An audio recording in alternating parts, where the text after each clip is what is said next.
Hello my dear students, গণিত ক্লাসে তোমাদের সবাইকে স্বাগতম। আমি প্রতিদিনের মতো এইচএসসি 2025 যারা পরীক্ষা দিয়েছো তাদের বোর্ড কোশ্চেন দ্বিতীয় পত্র গণিত দ্বিতীয় পত্রের 5 নম্বর প্রশ্ন আমি সলিউশন দেবো। তা 5 নম্বর প্রশ্ন আমাদের কি আছে একটু ভালো করে আমরা বোর্ডের দিকে খেয়াল করি। দেখো আমাদের 5 নম্বর প্রশ্নটা আসছে কণিক থেকে। তা কণিকের 3টা চ্যাপ্টার, পরাবৃত্ত, উপবৃত্ত, অধিবৃত্ত। তা আমি প্রশ্ন যেটা পড়ছি, প্রশ্নে কোনো ধরনের পরাবৃত্তের কোনো প্রশ্ন আসে নাই, আসছে উপবৃত্ত আর অধিবৃত্ত। এবং ফর্মালি আমাদের খ গটা অধিবৃত্ত, আমাদের প্রশ্ন আসে পরাবৃত্ত উপবৃত্ত থেকে, কিন্তু এবার প্রশ্ন আসছে অধিবৃত্ত থেকে। তো আমি তোমাদের এই প্রশ্নের সলিউশন দেওয়ার চেষ্টা করছি। দেখো প্রশ্নটা কি ছিল। প্রথম প্রশ্ন ক নম্বর। প্রথম প্রশ্ন ক বলছে উপবৃত্তের উৎকেন্দ্রিকতা নির্ণয় করো। তা আমরা ইকুয়েশনটা লিখি, x²/9 + y²/5 = 1। এখানে এর মান 3, বি এর মান হচ্ছে √5। তো আমাদের কাজ কি, আমাদের এখানে এ বড় না বি বড় এটা আগে ফাইন্ড আউট করতে হবে। তো আমি অলরেডি দেখো 3 √5 থেকে বড়, তাহলে আমাদের কাজ কি, এখানে উৎকেন্দ্রিকতার সূত্রটা আমরা বের করব, যে বৃহতক্ষ এক্স অক্ষ বরাবর অবস্থিত যে ফর্মুলা, সেই ফর্মুলাটা আমরা ইউজ করব। ফর্মুলাটা কি, 1 - b² / a²। 1 - b² / a²। আমরা যদি এটা নিয়ে আসি তাহলে আমাদের কি আসছে, 1 - 5/9, তার মানে 4/9, অর্থাৎ 2/3। এটা ছিল আমাদের ক এর অ্যান্সার। তো এভাবে আমি তোমাদের প্রত্যেকটা প্রশ্ন সলিউশন দেওয়ার ট্রাই করতেছি। দেখো খ নম্বর। খ নম্বরটা কি আসছে, বলছে উদ্দীপকের অধিবৃত্তটির প্রমিত আকারে প্রকাশ করো। প্রমিত কথার অর্থ হচ্ছে এই অধিবৃত্তে যে ইকুয়েশনটা দিয়ে আছে অধিবৃত্তের ন্যায়, অর্থাৎ স্ট্যান্ডার্ড যে ইকুয়েশন x² / a² / y² = 1, ওই ফরম্যাটে আমাদের প্রশ্নটাকে আনতে হবে। নিয়ে আসার পরে বলছে উপকেন্দ্রের স্থানাঙ্ক, এবং খুবই সহজ একটা প্রশ্ন। তো আমরা এটা একটু দেখি কেমন।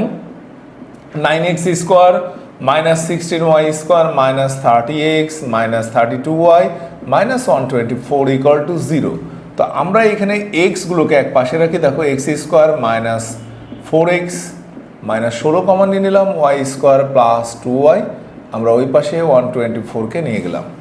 তো এখানে আমাদের দেখো, আমরা যদি ফর্মুলায় নিয়ে আসতে চাই, a² - 2ab + b², এখানে যদি আমরা নিয়ে আসি দেখো y² + 2y + 1।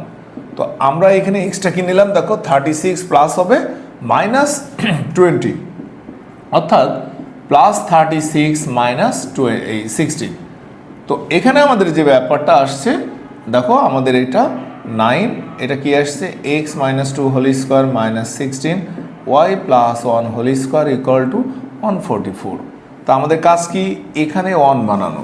তো এখানে যদি আমরা 1 বানাই, 144কে 9 দ্বারা ভাগ করলে কি আসে, x - 2² / 16 y + 1² / 9 = 1। তো এখানে আমাদের দেখো খুব সুন্দর করে এর মান 4, বি এর মান 3, আর x মানে x - 2, y মানে y + 1। তা আমাদের এখানে বলছে উপকেন্দ্রের স্থানাঙ্ক বের করো। তা আমরা উপকেন্দ্রের স্থানাঙ্ক বের করতে যাওয়ার আগে আমাদেরকে উৎকেন্দ্রিকতা বের করতে হয়। তো আমরা উৎকেন্দ্রিকতা বের করি। 1 যেহেতু এটা বৃহতক্ষ এক্স অক্ষ বরাবর, তাহলে +b² / a²। আমরা জাস্ট মানগুলো বসাই দিব। 1 + 9/16, তার মানে 5/4। দেখো আমাদের উৎকেন্দ্রিকতা বের হয়ে গেছে। এখন আমাদের যদি বলে উপকেন্দ্রের স্থানাঙ্ক বের করো, মানে অধিবৃত্তের, তাহলে সেক্ষেত্রে আমাদের ফর্মুলা কি, x - 2 + ae, এই মানে 4 × 5/4, আর y + 1 = 0। তো এখান থেকে আমরা দেখো x - 2 = +-5 পাই। তাহলে প্লাস ধরলে কত আসে 7, -5 ধরলে আসে -3, আর এখানে আসে y এর মান হলো -1। এই ছিল আমাদের অধিবৃত্তের উপকেন্দ্রের স্থানাঙ্ক 7 - 1, আর একটা হলো -3 -1। এটা ছিল আমাদের অধিবৃত্তের উপকেন্দ্রের স্থানাঙ্ক। তো আমি তার এই ধারাবাহিকতায় দেখো গ নম্বর প্রশ্নটা দিচ্ছি। গ নম্বর প্রশ্নে কি বলছে, যে এই প্রশ্নটা পরাবৃত্তের শীর্ষবিন্দু, না সরি আমি তোমাদের মনে হয় বলে ফেলেছিলাম যে পরাবৃত্ত থেকে কোনো সমীকরণ আসে নাই, না, এই গতে দেখো এটা পরাবৃত্তের সমীকরণ। এই পরাবৃত্তের শীর্ষবিন্দু, অর্থাৎ আমি এই ইকুয়েশন থেকে পরাবৃত্তের শীর্ষবিন্দু বের করব, আর উদ্দীপকের অধিবৃত্তের অসীম তটের সমীকরণ বের করব ওখান থেকে, এই লম্ব দূরত্ব। এবং এটা একটা বড় ম্যাথ। তো দেখি আমি ট্রাই করে দেখি। এখানে দেখো অধিবৃত্ত, অর্থাৎ আমি গ নম্বরের প্রশ্নে খ হতে পাই, খ হতে কি পেয়েছি, হতে পেয়েছি এক্স এর মান হলো এক্স, এক্স হলো এক্স মাইনাস, এই যে আমি ইকুয়েশনটা লিখি, হতে পাই x minus two whole square divided by 4 square minus y plus 1 whole square divided by 3 square equal to 1। তাহলে আমি এখানে অসীম তটের সমীকরণটা আগে ফাইন্ড আউট করি। অসীম তটের সমীকরণ, তো কোনো অধিবৃত্তের অসীম তটের সমীকরণের সূত্র হলো y equal to plus minus b by a. B by a মানে কি? B by a x. তো আমি এখানে মান বসালাম, দেখো এখানে আমি যদি মাল্টিপ্লাই করে দিই 4y plus 4 plus minus 3x minus 6, তাহলে প্লাস ধরলে আমাদের একটা ইকুয়েশন আসবে, কি equation? 4y plus 4 3x minus 6, তাহলে এখান থেকে পাই কি 3x minus 4y minus 10 equal to 0। এটা হলো 1 নম্বর সমীকরণ। তারপর মাইনাস ধরে যদি আমরা করি তাহলে এটা কি আসে? 4y plus 4 minus 3x plus 6 equal to, আমি যদি 4 ধরি ওই পাশে গেলে 10, তাহলে এখান থেকে আমাদের আসছে দেখো 3x minus, what is this, minus 3x plus 6। এটা একটু ভুল হলো, আমি যদি মাইনাস ধরি তাহলে 4y plus 4 minus 3x plus 6।